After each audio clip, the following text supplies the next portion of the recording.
अब देखो वैसे तो हर वीडियो में अब ब्रे वाइट को लेकर बहुत सारी अपडेट होती है और हर बार की तरह इस बार भी ब्रे वाइट को लेकर बहुत सारे अपडेट आ रहे हैं। क्या पॉसिबल र्यूमर है कि वो दूसरे नए कंपनी में जाने वाले हैं, इसको लेकर भी क्लैरिटी सामने आ चुकी है। इसके बारे में बात करेंगे और हम बात करेंगे MJF के बारे में, जिन्होंने एक बार फिर से WWE और ब्रे वाइट पर अपना रिएक्शन दिया है। और साथ में हम AEW के इंटरनल एक और फाइट की बात करेंगे जो और भी ज़्यादा ब्रूटल होते जा रहा है। तो इन सब के बारे में डिटेल में बात करेंगे। तो हर बार की तरह जल्दी से वीडियो कर दे लाइक, साथ में ही चैनल कर ले सब्सक्राइब एंड हम बिना देर के आज की इस वीडियो को शुरू करते हैं। ओके, सो सबसे पहले बात करेंगे AEW के इंटरनल फाइट के बारे में। अब इससे पहले हमने CM पंक के साथ फाइट देखने को मिला। बहुत सारे सुपरस्टार जैसे कि पूरा का पूरा यंग बक्स और जितने भी सुपरस्टार थे, अब एक और नया फाइट सामने आया है। रिपोर्ट का यह कहना है कि एंड्राडे और सैमी गवेरा के बीच जो फाइट हुई थी वो काफ़ी ब्रूटल फाइट हो गई और डेफिनेटली यहाँ पे दोनों फिजिकल भी हो गए और यहाँ तक कि एक सिचुएशन इतना ज़्यादा बिगड़ गया कि एंड्राडे को होम भेज दिया गया है और फाइट इतना आगे नहीं जाता। और इसी तरह सैमी गवेरा ने अपने ऑफिशियल यूट्यूब चैनल पे भी यह बता दिया। इसके बाद यह फाइट और भी ज़्यादा बड़ी हो गई है।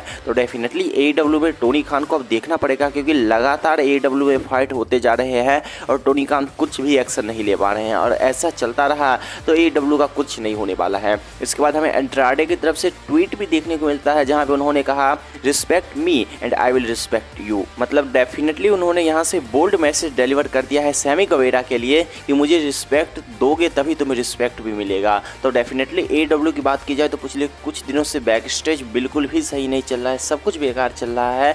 अब देखना पड़ेगा कि टोनी खान इन सब चीज़ों पे क्या करते हैं, क्योंकि अभी तक उन्होंने CM पंक को घर भेजने के अलावा कुछ भी नहीं किया है। तो देखना पड़ेगा कि AEW में आगे क्या कुछ होता है। अगर डेफिनेटली इसके बारे में कोई रिपोर्ट सामने आती है तो हम डेफिनेटली बात करेंगे। लेकिन हम चलते हैं अपने अगले अपडेट की तरफ, जो आ रही है सेथ रॉलिंस की तरफ से। और रिपोर्ट आ चुकी है कि सेथ रॉलिंस का फाइट विद मैच जो रिडल के साथ होने वाला है, वहां पे गेस्ट रेफरी डैनियल कॉर्मियर होने वाले हैं। अब इस पे सेथ रॉलिंस ने भी रिएक्ट किया और उन्होंने अपने ऑफिशियल ट्विटर हैंडल से पिक्चर शेयर किया है, जहां पे उन्होंने डैनियल कॉर्मियर की पिक्चर को शेयर किया है और ऊपर से क्रॉस का साइन लगा दिया है। मतलब उन्होंने एक्सेप्ट नहीं किया है डैनियल कॉर्मियर का।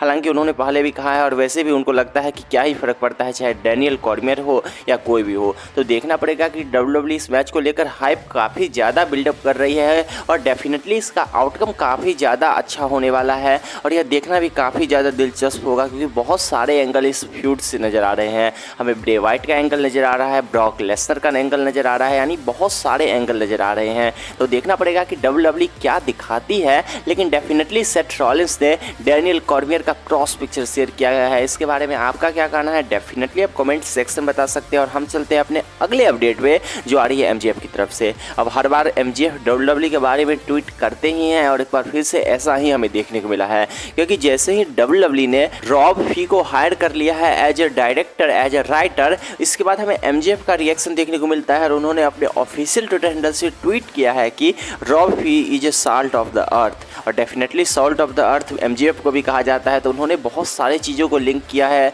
अब रॉब फी को और सॉल्ट ऑफ द अर्थ से MJF को भी लिंक किया जा सकता है। रूमर्स का यह भी कहा जाना है कि MJF ने एक बार फिर से WWE में अपने रिटर्न को टीज किया है। हालांकि ये सब कहने की बात है, MJF र्यूमर को आगे ले जाने में और हाइप को क्रिएट करने में एक अलग लेवल पे ही खेल रहे हैं और ऐसा हमें बहुत बार देखने को मिल चुका है। तो अब देखना पड़ेगा कि अब आगे क्या होता है MJF के लिए, क्योंकि अभी तो करेंटली उनके साथ सब कुछ सही चल रहा है AEW में। लेकिन देखना पड़ेगा कि उनका यह कॉन्ट्रैक्ट जब एक्सपायर होता है तब वह WWE के साथ क्या आ पाते हैं या नहीं आ पाते हैं। लेकिन डेफिनेटली अभी तो वो लगातार WWE में हाइप अपने क्रिएट कर रहे हैं। इसके बाद हम चलते हैं अपने अगले अपडेट पे, जो आ रही है फ्रीडी प्रिंजे JR की तरफ से। अब कुछ ही दिन पहले रिपोर्ट सामने आई थी कि AEW के एक फॉरवर्ड वर्कर है जिन्होंने एक नई कंपनी बनाने के बारे में सोच रहे हैं और उन्होंने इसके लिए ब्रे वाइट को ऑफर दिया है। और ये कोई और नहीं बल्कि थे फ्रेडी प्रिंजे JR। प्रोनाउंसिएशन पता नहीं क्या है, लेकिन डेफिनेटली अब इसको लेकर उन्होंने खुद ही ऑफिशियली कंफर्म कर दिया है और उन्होंने अपने पॉडकास्ट में कहा है कि देखो मैं डेफिनेटली ब्रे वाइट के पास गया था और मैं उसके पास क्रिएटिव ऑफर लेके गया था, क्योंकि हम दोनों एक अच्छे फ्रेंड हैं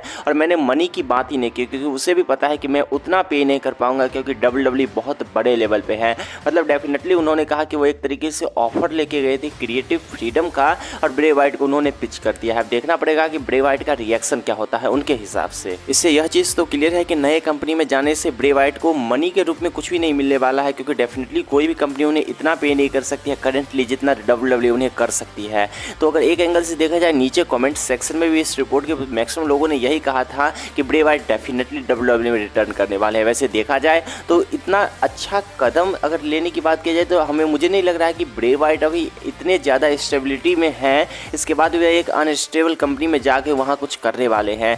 जहाँ तक मैक्सिमम चांसेस यही लग रहे हैं कि वह WWE रिटर्न कर सकते हैं। वह भी ट्रिपल एच जब एरा में आ चुके हैं, इसके बाद तो मैक्सिमम चांसेस यही लग रहे हैं कि वह WWE रिटर्न कर सकते हैं। हालांकि इसके बारे में आपका क्या सोचना है? क्या यहाँ पे AEW के बाद किसी नए प्रमोशन के ओपन होने पे ब्रे वाइट उस प्रमोशन में जाने वाले हैं? इसके बारे में डेफिनेटली आप कमेंट सेक्शन में बता सकते हैं। और हम चलते हैं अपने फाइनल अपडेट पे जो आ रही है व्हाइट रैबिट को लेकर। अब व्हाइट रैबिट को लेकर बहुत दिनों से स्पॉइलर चल रहे हैं और र्यूमर का यह भी कहना है कि व्हाइट रैबिट अलायस हो सकते हैं। पिछले मंडे नाइट रॉ के शो में जो सैमसन लिख के आया था, अलायस का फॉर्मर नेम यही था। और रिपोर्ट का यह कहना है जैसे ऑस्टिन थ्योरी को पूरा नेम मिल गया, बाकी सुपरस्टार को मिल गया, हो सकता है कि अलायस को भी पूरा नेम मिल जाए। और जो पिक्चर दिखाया गया था उस प्रोमो में वह डेफिनेटली अलायस से काफ़ी ज़्यादा मैच करता था। इसीलिए पॉसिबल र्यूमर्स का यह भी कहना था कि हो सकता है कि यह अलायस भी हो सकते हैं। और र्यूमर की बात की जाए तो बहुत चीज़ कहते हैं। कुछ दिन पहले कहा जा रहा था कि एलिस ब्लैक हो सकते हैं, वहाँ पे हमें क्लियर हो गया कि वह AEW के साथ कॉन्ट्रैक्ट में है। तो अभी बहुत सारे हाइप चलेंगे। लेकिन अलायस की बात की जाए तो डेफिनेटली रिपोर्ट का यह कहना था कि उनका रिटर्न होने वाला है। लेकिन क्या वह व्हाइट रैबिट होने वाले हैं? अलायस का इतना बड़ा कैरेक्टर चेंज नहीं हो सकता जिसके लिए WWE इतना ज़्यादा हाइप करे, यह तो क्लियर है। तो यह कहना कि अलायस ही होने वाले हैं यह बिल्कुल भी सही नहीं लग रहा है। और जहाँ तक बात है व्हाइट रैबिट की, तो अब लगभग कन्फर्म ही माना जाना चाहिए कि व्हाइट रैबिट ब्रे वाइट होने वाले हैं। और अगर व्हाइट रैबिट ब्रे वाइट नहीं होते हैं तब यहाँ से क्लियर हो जाएगा कि WWE ने हमें कितना बड़ा बना के छोड़ा है। डेफिनेटली यह काफ़ी बड़ी बात होगी यदि बाद में हमें पता चले कि व्हाइट रैबिट ब्रे वाइट नहीं है। हालांकि आप कमेंट सेक्शन में यह भी बता सकते हैं कि क्या प्रोबेबिलिटी है कि अलायस ही व्हाइट रैबिट हो सकते हैं। इसके बारे में डेफिनेटली आप बता सकते हैं। साथ में गाइस, अगर आपको यह वीडियो पसंद आया तो वीडियो कर दे लाइक, साथ में चैनल कर ले subscribe and see you guys again in my new video.